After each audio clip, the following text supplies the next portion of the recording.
Hello everyone. How are you all? Welcome back to PN Institute. Myself Avinash Sharma. आज हम start करने वाले हैं 10th स्टैंडर्ड का एक नया चैप्टर नंबर 2 पॉलिनोमियल्स. आज इसके बारे में हम सिर्फ बेसिक डिटेलिंग देखेंगे.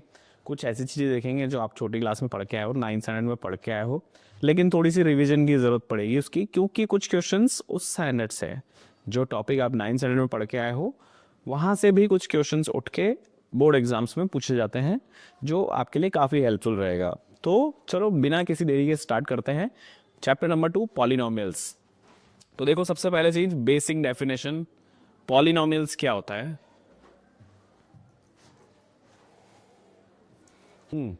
पॉलिनोमियल्स क्या होता है. देखो, पॉलिनोमियल्स की सिंपल सी डेफिनेशन बताऊं कि अरेंजमेंट ऑफ टर्म्स. अच्छा, terms means combination of numbers, constants, या ऐसा बोलूँ एल्जेब्रिक पार्ट, वेरिएबल्स, इन सबको मिला के जो एक एक्सप्रेशंस क्रिएट होता है, दैट इज कॉल्ड पॉलिनोमियल. और थोड़ा सा मैथमेटिकल लैंग्वेज में देखो कि मैथमेटिकल लैंग्वेज में क्या होता है.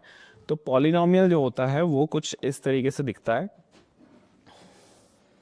जनरल रिप्रेजेंटेशन ऑफ पॉलिनोमियल्स ऐसा होता है, हम हमेशा लिखते हैं पॉलिनोमियल को नाम से. px. Now what is this px? p means name of polynomial. p है, q है, r है, whatever it is, बहुत सारे देखने को मिलेंगे. and x is variable used in the polynomial. अब यहाँ x लिखा है, इसका मतलब अंदर जितने भी x आएंगे that will be considered as variable of polynomial. और उसके अलावा यदि कोई और अल्फ़ाबेट दिखता है तो that will be treated as constants. तो जनरल फॉर्म जो होता है पॉलिनोमियल जो होता है वो इस तरीके से दिखता है, a0 plus a1x plus a2x square plus a3x4 and up to जितनी टर्म्स आप लेना चाहो, जितनी टर्म्स आप लेना चाहो, जितनी टर्म आपकी मर्जी, 5 टर्म्स हो, 4 टर्म्स हो, 3 टर्म्स हो. कुछ कंडीशंस यहाँ लग जाती हैं कि a0, a1, a2, a3 are real numbers and n is whole number. ये एक होल नंबर होना चाहिए, ठीक है. और a0, a1, a2, a3 ये सब क्या होते हैं, ये सब आपके रियल नंबर्स होने चाहिए. अच्छा, रियल नंबर्स, ये कोई कंडीशन इतनी इंपॉर्टेंट है? हाँ, ये इंपॉर्टेंट है, ये पूछी जाती है ना. आपको क्वेश्चन दे दिया जाता है, आपसे पूछा जाता है कि बताओ विच one of the following is a polynomial, which one of the following is not a polynomial, है ना. तो वहाँ ये कंडीशन थोड़ी ज़्यादा खास ध्यान देनी है कि n जो है यानी x की पावर्स जो हैं वो होल नंबर में होनी चाहिए. यानी वो आपको फ्रैक्शंस में या इंटीजर्स, सॉरी इंटीजर्स तो चलते हैं, फ्रैक्शंस में या नेगेटिव इंटीजर्स नहीं चलते हैं, वो एक्सेप्टेबल नहीं होती हैं. Okay, it should be positive only. I hope polynomial की डेफिनेशन क्लियर है. इसमें कोई रॉकेट साइंस नहीं है, बस इस फॉर्मेट में होता है जिसमें कुछ रियल नंबर्स होते हैं. सर रियल नंबर्स के अलावा भी कोई नंबर्स होते हैं क्या? हाँ बेटा, होते हैं. कुछ ऐसे नंबर्स भी होते हैं जो रियल नहीं होते, वो इमेजिनरी होते हैं. वो आप धीरे धीरे आगे हायर क्लासेस में पढ़ोगे. ओके, चलो नेक्स्ट देखते हैं. Polynomial and it's type. इसके टाइप देखो, टाइप्स भी आपने देखे हुए हैं इसके कि कितने टाइप के होते हैं पॉलिनोमियल्स. नंबर ऑफ टर्म्स के बेसिस पर डिवाइड किए जाए, on the basis of number of terms. Number of terms के बेसिस पर डिवाइड किया जाए तो मोनोमियल होता है. मोनोमियल मतलब which has only one term, उसके अंदर एक ही टर्म हो. देन बाइनोमियल होता है. बाइनोमियल मतलब जिसमें 2 टर्म्स हों. फिर ट्राइनोमियल होता है, 3 टर्म्स वाला, है ना. एग्जाम्पल के लिए देखो, जैसे P X is equals to 5x, या कोई कांस्टेंट भी रख सकते हैं. 2 टर्म्स में कोई भी 2 टर्म्स ले लो, 5x + 7 ले लो. 3 टर्म्स में 5x² प्लस x प्लस 9, ये लो 3 टर्म्स वाला ट्राइनोमियल। 4 टर्म्स होंगी तो क्वाड्रिनोमियल, देन चलता जाता है आगे, नंबर ऑफ टर्म्स के बेसिस पे चलता जाता है। अच्छा, इसके अलावा और कोई टर्म्स, इसके अलावा आप कोई और जानते हो, पॉलिनोमियल्स के टाइप जानते हो, इसके अलावा आप कोई और टाइप्स आपको पता हो तो? हाँ जी, होते हैं। On the basis of degree. अच्छा, डिग्री क्या होता है, पहले डिग्री समझ लेते हैं कि डिग्री क्या होता है। Degree of polynomial, degree of polynomial क्या होता है, ये थोड़ा सा इंपॉर्टेंट है, ये इस चैप्टर में बहुत काम आएगा, बहुत काम आने वाला है डिग्री ऑफ पॉलिनोमियल। तो ध्यान से समझना कि डिग्री ऑफ पॉलिनोमियल क्या होता है। Highest power of variable, variable की हाईएस्ट पावर जो होती है ना, वो उसकी डिग्री कहलाती है। जैसे यदि मैं एक पॉलिनोमियल लूँ, P X is equals to 4x³ plus 2x² plus 3, तो इसमें x की हाईएस्ट पावर क्या है, यहाँ पे x की पावर 3 है, यहाँ x की पावर 2 है, यहाँ x की पावर क्या है, कुछ x नहीं है, इसका मतलब x की पावर 0 है। तो क्योंकि हाईएस्ट पावर 3 है, इसका मतलब डिग्री क्या है, 3। ठीक है, देखो एक और देखो, 2x² माइनस 3, यहाँ पे x की पावर क्या है, 2, यहाँ x की पावर 0, हाईएस्ट पावर 2 है, इसका मतलब डिग्री कितनी है, 2। px is equals to 4x। तो इसमें तो एक ही टर्म है और वो भी विद पावर 1, तो डिग्री इज 1। ऐसे कोई कॉन्स्ट ऐसा ले लूँ, px इज इक्वल्स टू 5 या -5 ले लेते हैं, चलो px इज इक्वल्स टू -5, इसमें क्या है, इसमें डिग्री है 0। क्यों, क्योंकि x की कोई टर्म ही अवेलेबल नहीं है, x की हाईएस्ट पावर कितनी है इसमें, 0, इसका मतलब डिग्री 0। अच्छा, इनके नाम भी ध्यान रखने हैं आपको, खासकर इन तीनों के। डिग्री 3 है तो उसको बोलते हैं क्यूबिक पॉलिनोमियल, डिग्री 2 है तो उसको बोलते हैं क्वाड्रेटिक पॉलिनोमियल, डिग्री 1 है तो उसको बोलते हैं linear polynomial, and most importantly degree 0 है तो उसको बोलते हैं कांस्टेंट पॉलिनोमियल, कांस्टेंट पॉलिनोमियल। ये ध्यान रखना है आपको, ये नाम इनके ध्यान रखने हैं, क्योंकि आपको अब कभी भी डिग्री 2 डिग्री 3 या पॉलिनोमियल नहीं दिया जाएगा। आपको जो क्वेश्चन पूछे जाएंगे, जो हॉट्स क्वेश्चन होते हैं, वो इसी टाइप से आते हैं, a quadratic polynomial have this this this, तो वो आपको समझ जाना है कि क्वाड्रेटिक पॉलिनोमियल की बात चल रही है, इसका मतलब एक ऐसे पॉलिनोमियल की बात चल रही है जिसकी डिग्री 2 है, जिसमें x की हाईएस्ट पावर 2 है।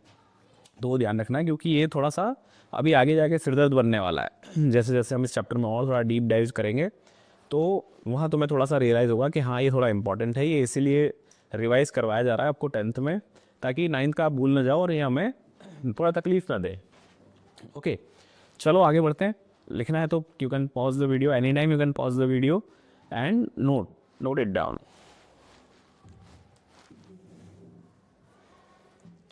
ले लो भाई, पॉलिनोमियल का ही क्वेश्चन है, जहाँ आपसे पूछा जाता है कि which of the following is not a polynomial. Sorry, क्या लिखा है question, which one of the following is a polynomial, इन चारों में से कौन सा पॉलिनोमियल है। तो देखो, इसमें कितनी टर्म्स हैं, 2, यहाँ x की पावर कितनी है, 2, यहाँ x की पावर कितनी है, -2, and -2 is not a whole number, तो ये तो पॉलिनोमियल हो ही नहीं सकता, क्योंकि पॉलिनोमियल के लिए क्या कंडीशन है कि वेरिएबल की power should always be a whole number. इधर देखो, ये रूट पूरे इस पे बना हुआ है, यानी x की पावर कितनी हो गई, 1/2, again 1/2 is not a whole number, तो ये भी आपका पॉलिनोमियल नहीं है। इसको देखो, यहाँ x की पावर 1, यहाँ x की पावर 1, तो क्या ये पॉलिनोमियल है, हरदी दोनों का x की पावर 1 1 ही है and 1 is a whole number. Yes बेटा, सही बात है, दोनों की पावर 1 1 ही है and 1 is a whole number, but इधर देखो, ये x कहाँ बैठा है, ये डिनोमिनेटर में है, इसका मतलब x की पावर -1 में है। आपके पास जो वेरिएबल्स होंगे पॉलिनोमियल में, it should always be in a linear form, वो एक लाइन में होने चाहिए इस तरीके से, ये डिनोमिनेटर में नहीं होना चाहिए वेरिएबल, तो ये भी आपका पॉलिनोमियल नहीं है। और आखिरी सॉल्यूशन, वैसे तो जब 3 ऑप्शन रॉन्ग हो गए तो चौथा बनना ही चाहिए, बट ये भी दिख तो नहीं रहा पॉलिनोमियल, क्योंकि x की पावर 3/2 है और यहाँ x की पावर 1/2 है, और आपने कहा था कि वेरिएबल की पावर तो हमेशा होल नंबर होनी चाहिए, है ना। तो ये तो वैसे ही पॉलिनोमियल नहीं दिख रहा है, लेकिन जैसे आप इसको सॉल्व करोगे 3x⁻³ एंड रूट को क्या लिखते हैं हम, x⁻1/2। Law of exponents use करो, सेम बेस है तो पावर सब्ट्रैक्ट हो जाएंगी। And what is 3/2 minus 1/2, 2/2 that is 1। लो भाई, सिंपलेस्ट फॉर्म, x की पावर्स होल नंबर में, यहाँ 2 यहाँ 1, तो ये है आपका polynomial, this is your polynomial. Okay, तो ये थोड़ा सा कंफ्यूजिंग क्वेश्चन, लेकिन इजी को आपको बेसिक्स यदि अच्छे से समझ में आते हैं, डेफिनेशंस पे आपका कमांड है, तो ये इस टाइप के क्वेश्चंस आपको तकलीफ नहीं देने वाले हैं। ओके, चलो आगे बढ़ते हैं। आगे एक और क्वेश्चन है, degree of the polynomial. What is the degree of the polynomial, इस पॉलिनोमियल की डिग्री क्या है। यहाँ x की पावर क्या है 4, यहाँ x की पावर क्या है 3, यहाँ x की पावर क्या है 5, यहाँ x की पावर क्या है 1, यहाँ x की पावर क्या है 0, यानी 4 3 5 1 0। तो डिग्री इज 5, डिग्री इज 5। आपने तो कहा था हाईएस्ट पावर, वेरिएबल की हाईएस्ट पावर डिग्री कहलाती है, बट इसका कॉफिशिएंट देखो 0, इसका कॉफिशिएंट देखो 0। इट मीन्स ये दोनों टर्म्स तो यहाँ एग्जिस्ट ही नहीं करती है। इनफैक्ट ये पूरा पॉलिनोमियल सिंपलेस्ट फॉर्म में ऐसा है। अब देखो हाईएस्ट पावर क्या है, now the highest power is 4, so degree is 4 not 5। Okay, तो ये इस टाइप के कंफ्यूजिंग क्वेश्चन होते हैं जो कभी कभी एग्जाम में पूछ लिए जाते हैं, स्कूल एग्जाम्स वगैरह में पूछ लेते हैं टीचर्स बच्चों को कंफ्यूज करने के लिए। तो ध्यान रखना, अगेन मैं फिर से बोल रहा हूँ, डेफिनेशंस पे आपका यदि अच्छे से कमांड है तो ये इस टाइप के ट्रिकी क्वेश्चंस आपको तकलीफ नहीं देंगे। ओके, चलो आगे बढ़ते हैं। Zeros of polynomial. Zeros of polynomial again फिर से वो एक टॉपिक है जो आप पढ़ के आए लास्ट ईयर। तो जैसे जीरोज ऑफ पॉलिनोमियल क्या होता है कि if value of a polynomial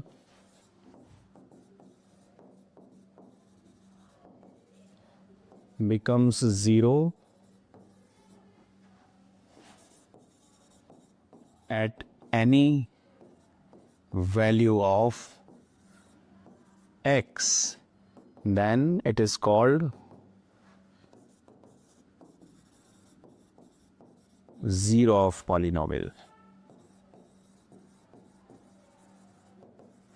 And if value of a polynomial, यहाँ एक px और आएगा, value of polynomial px becomes 0 and any value of x, then it is called zero of polynomial. यानी आपने कोई polynomial लिया, जैसे मेरे पास एक polynomial है px is equals to 2x square minus 5 plus 7x, है ना।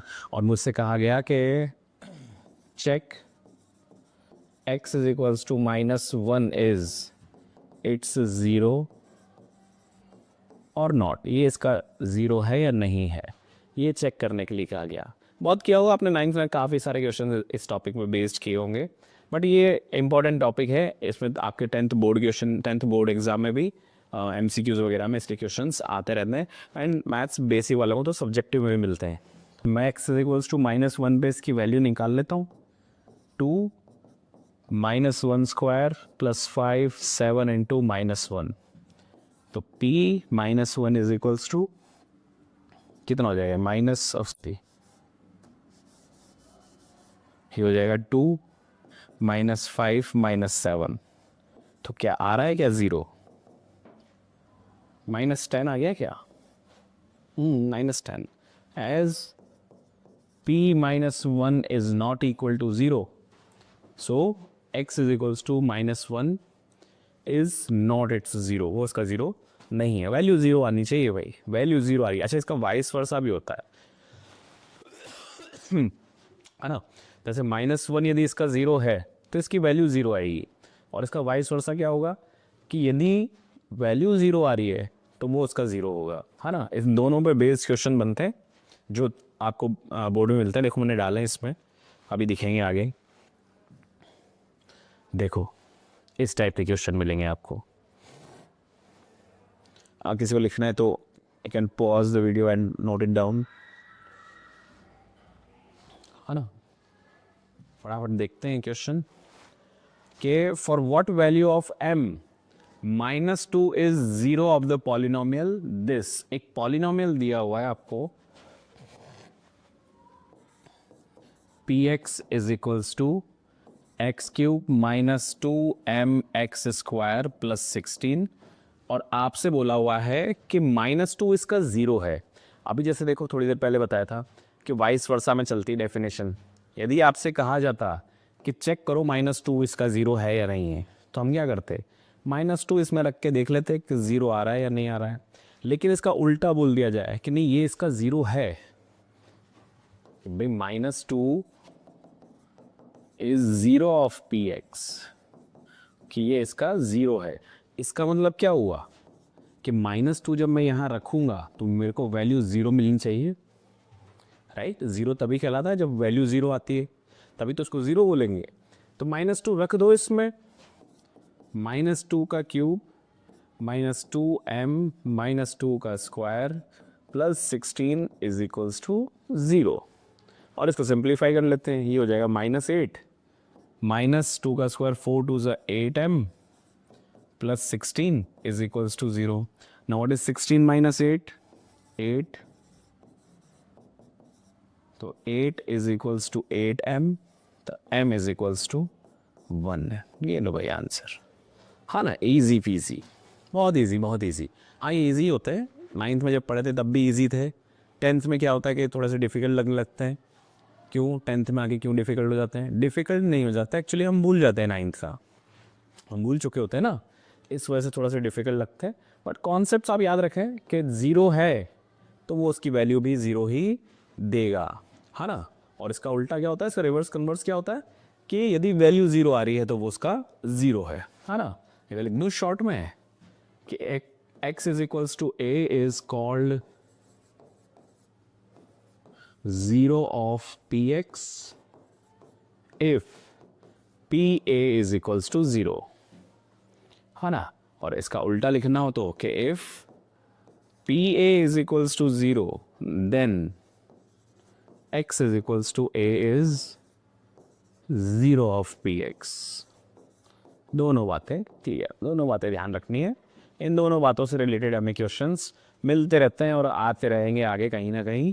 Till then you pause the video and note this question and specially these 2 points बड़े काम के हैं, है ना। किसी को याद हो तो अच्छी बात है, नहीं याद हो तो लिख सकता है। चलो आगे बढ़ते हैं नेक्स्ट क्वेश्चन की तरफ। फिर से same question, I mean same type का क्वेश्चन। सेम तो कैसे हो सकता है, ओके देखो 2x³ -5x स्क्वायर -m, इसका ज़ीरो है -5, यानी हमारे पास एक पॉलिनोमियल है 2x³ -5x स्क्वायर -m, और x is equals to -5 is zero of px। तो अब ज़ीरो है तो अभी भी बताया इसका क्या मतलब होता है, p -5 should be equal to zero. रख दो -5 इसमें, 2 -5 का क्यूब -5 -5 का square -m is equals to zero. यहाँ से m की वैल्यू निकालनी है हमें बस। तो क्या करते हैं, m को उधर ले जाते हैं, इक्वल टू में तो m आ जाएगा और इसको सॉल्व करना है हमें। तो देखो क्या आएगा, 5 का क्यूब 125 125 2 ज़ा 250, राइट। माइनस का आएगा क्योंकि पावर ऑड नंबर है। -5 का स्क्वायर 25 एंड 25 5 ज़ा 125, ओके, कितना हो गया, -375, यही आएगा, यही आंसर है, m की वैल्यू आएगी -375, राइट।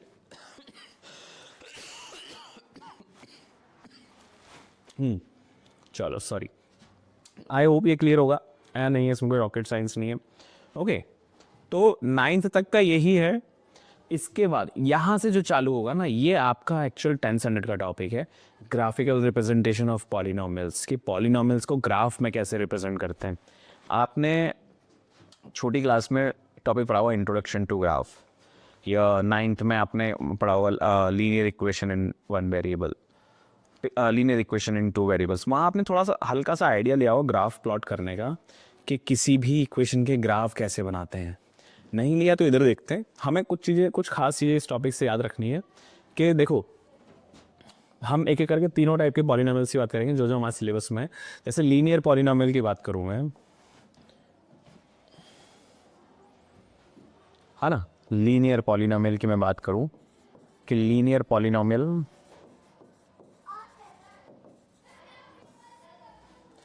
पॉलिनोमियल इसका स्टैंडर्ड फॉर्म रहेगा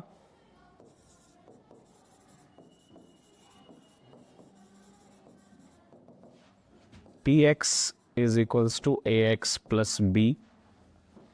ये इस फॉर्म में रहेगा। दो टर्म्स, जनरली दो ही टर्म्स होती हैं इसमें, एक वेरिएबल वाली और एक कांस्टेंट वाली, और it represents a straight line on Cartesian plane.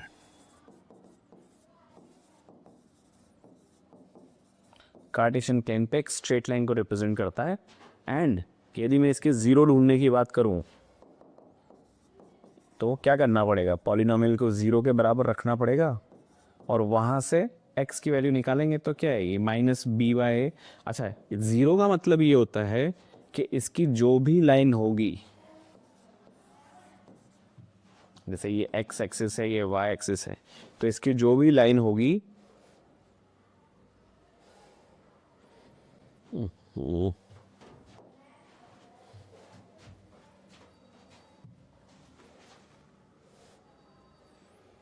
जैसे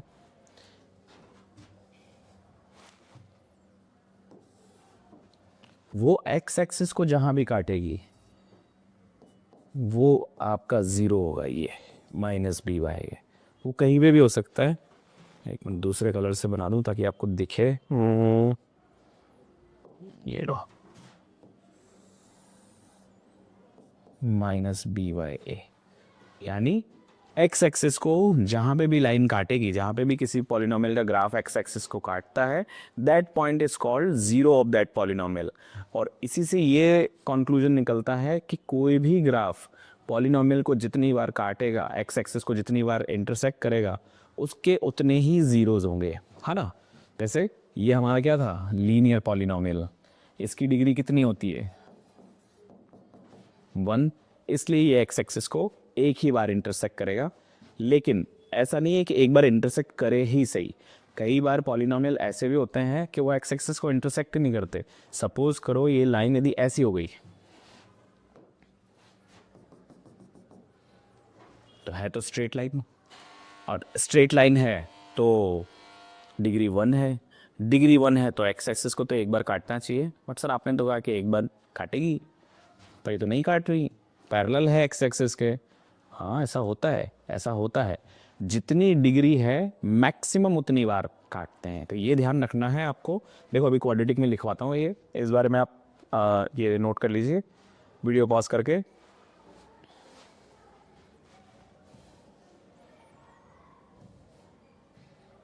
ठीक है, उसके लिए मेरे को क्वाड्रेटिक का थोड़ा सा लिखना पड़ेगा। देखो जैसे हमारा सेकंड है, यदि मैं क्वाड्रेटिक पॉलिनोमियल की बात करूँ, क्वाड्रेटिक पॉलिनोमियल की बात करूँ, तो इसका स्टैंडर्ड फॉर्म होता है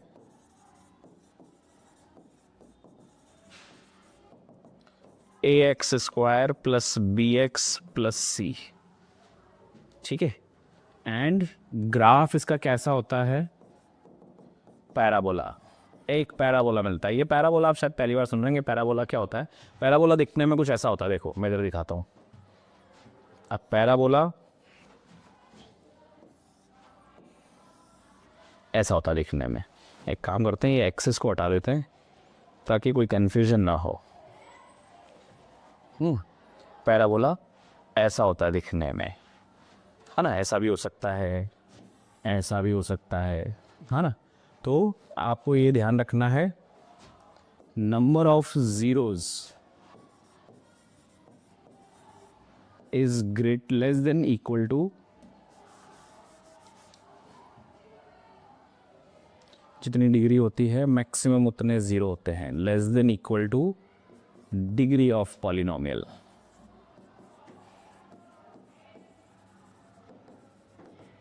यानी डिग्री 2 है तो नंबर ऑफ जीरोस 2 या 2 से कम होंगे। ऐसा हो सकता है कि उसका कोई ज़ीरो ना हो, या ऐसा हो सकता है कि एक ज़ीरो हो, या ऐसा हो सकता है 2 ज़ीरो। उसकी डिग्री कितनी है? क्वाड्रेटिक पॉलिनोमियल की डिग्री कितनी होती है? डिग्री 2। अब डिग्री 2 है तो इसके 2 ज़ीरोज़ भी हो सकते हैं, एक भी हो सकता है, या फिर हो सकता है एक भी ना हो। इस पर्टिकुलर चीज़ पे आगे और डिस्कशन होगा आने वाले एक चैप्टर में। वहाँ हम और डिटेल में इसको डिस्कस करेंगे कि ऐसा कब होता है कि कोई क्वाड्रेटिक पॉलिनोमियल है, उसकी डिग्री 2 है बट कोई ज़ीरो ही नहीं है। कोई ज़ीरो नहीं है इसका मतलब उसका ग्राफ एक्स एक्सिस को एक बार भी इंटरसेक्ट नहीं कर रहा है ना? कई ऐसी कंडीशंस भी होती हैं कि जब उसमें डिग्री 2 होती है, क्वाड्रेटिक पॉलिनोमियल होता है, लेकिन उसका ग्राफ एक्स एक्सिस को एक ही बार इंटरसेक्ट करता है या फिर 2 बार भी इंटरसेक्ट करता है। तो ये सारी चीज़ें और डिटेल में आएंगे आगे। एक ये चीज़ आपको ध्यान रखनी है कि number of zeros is always less than equal to degree of polynomial. Parabola ऐसा भी हो सकता है, ऐसा भी हो सकता है, depending on the quadratic polynomial. Okay, तो ये ध्यान रखना है आपको पैराबोला के बारे में। और इससे रिलेटेड अभी एक क्वेश्चन भी मैंने इसमें डाला है स्लाइड में, देखते हैं। चलो आगे।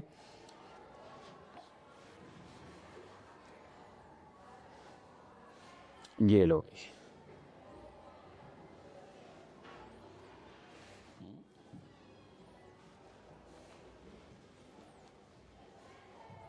ये बड़ा इंपॉर्टेंट PYQ है। इससे पहले मैं एक चीज़ बताना भूल गया आपको।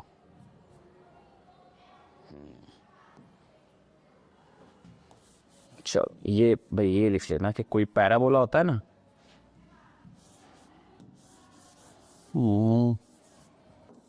For AX² plus BX plus C, जो ये पैराबोला होता है, इसके वर्टेक्स के कोऑर्डिनेट होते हैं -b/2a एंड -d/4a। वर्टेक्स के कोऑर्डिनेट्स होते हैं, कोऑर्डिनेट्स ऑफ वर्टेक्स। ये d क्या होता है? वे d इज b² - 4ac। ये भी थोड़ा इंपॉर्टेंट सी चीज़ है, लेकिन इसको आगे वाले चैप्टर में और डिटेल में करेंगे। ये ज़रूर काम आने वाला है, ये आपको काम लगने वाला है अभी आने वाले क्वेश्चन में। एंड वो क्वेश्चन थोड़ा इंपॉर्टेंट है, पूछा हुआ है बोर्ड में, एंड इवन NCERT बुक ने भी उसको कवर किया हुआ है। ओके, देखो कहाँ काम आएगा वो।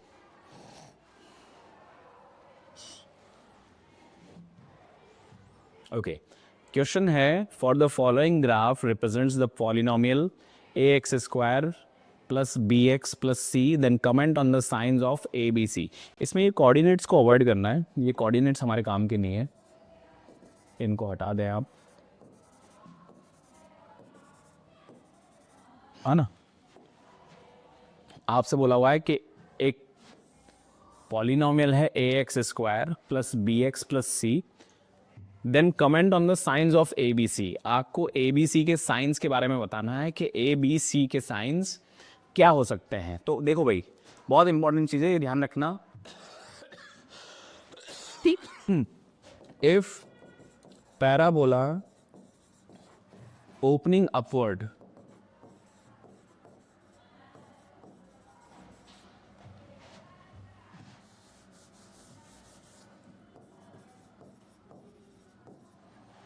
पैराबोला ऐसे ऊपर की तरफ खुल रहा है तो a ग्रेटर देन 0 का, यानी a जो है वो पॉजिटिव रहेगा, है ना? आई बात समझ में? ऊपर की तरफ खुल रहा है तो a पॉजिटिव, ऐसे नीचे की तरफ खुल रहा होता तो ए नेगेटिव हो जाता, लेस देन 0 हो जाता। ठीक है, if parabola intersects y-axis at negative direction,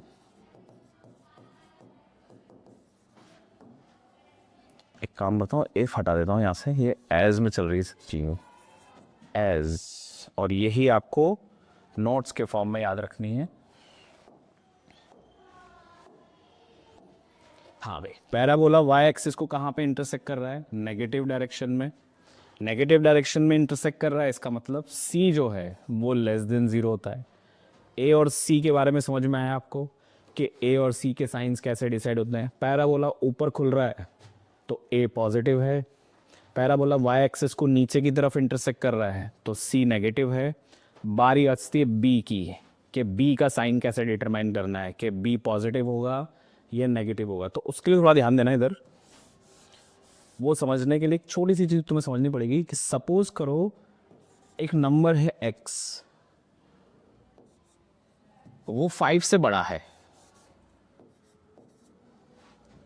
एक नंबर है x, वो 5 से बड़ा है, कुछ भी हो सकता है x, 5.1, 5.2, 5.3, 6, 7, 8, 9, 10। ठीक है, तो उस नंबर का नेगेटिव,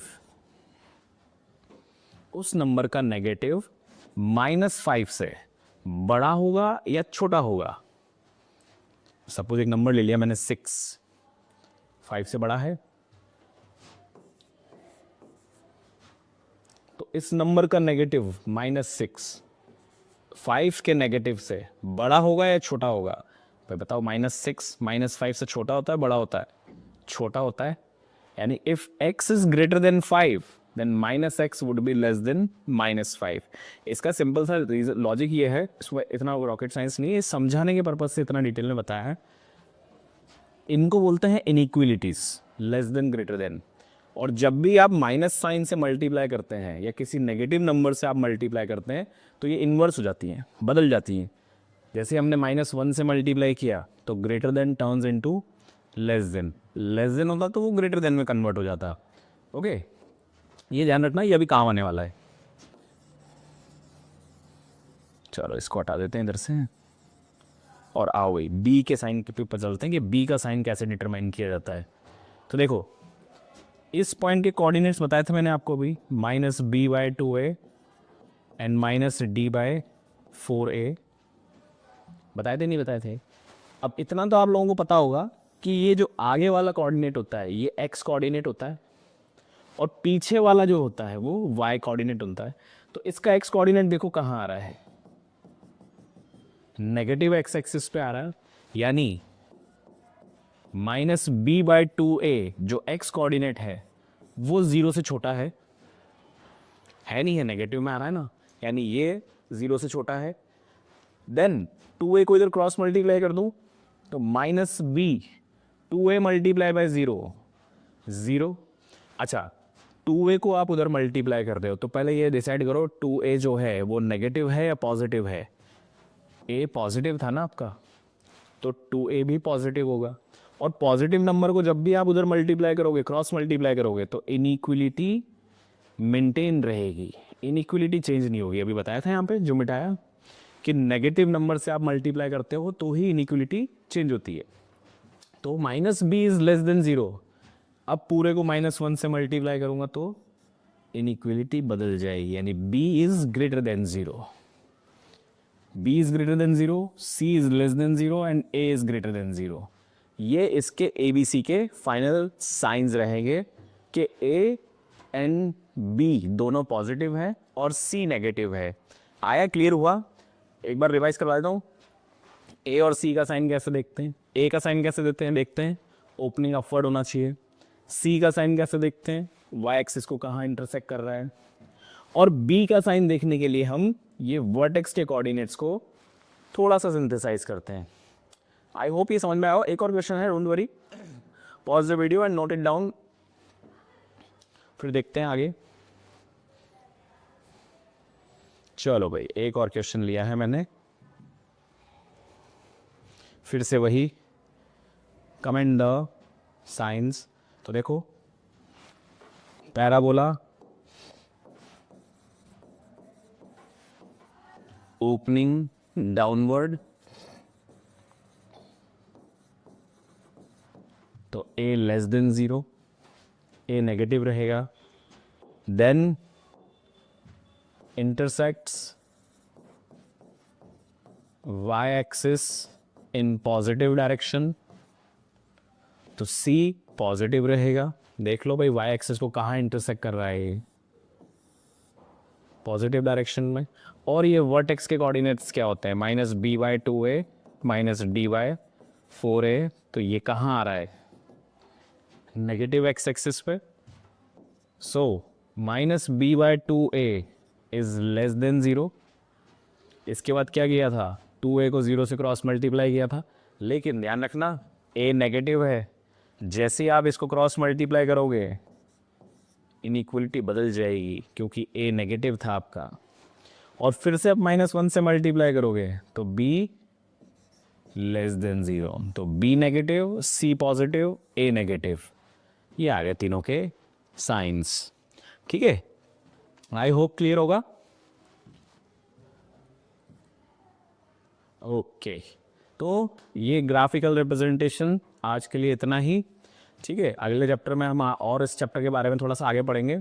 इसकी हेल्प से आप थोड़े बहुत क्वेश्चंस आप कर लोगे, एनसीईआरटी के एक फर्स्ट एक्सरसाइज आप कर पाओगे। और उनमें कुछ भी नहीं, ग्राफ दिए हुए हैं और आपसे कहा है find the number of zeros, तो उसमें बस ये देख लेना कि कोई भी ग्राफ एक्स एक्सिस को कितनी बार इंटरसेक्ट कर रहा है, वही उसके नंबर ऑफ जीरोस होंगे।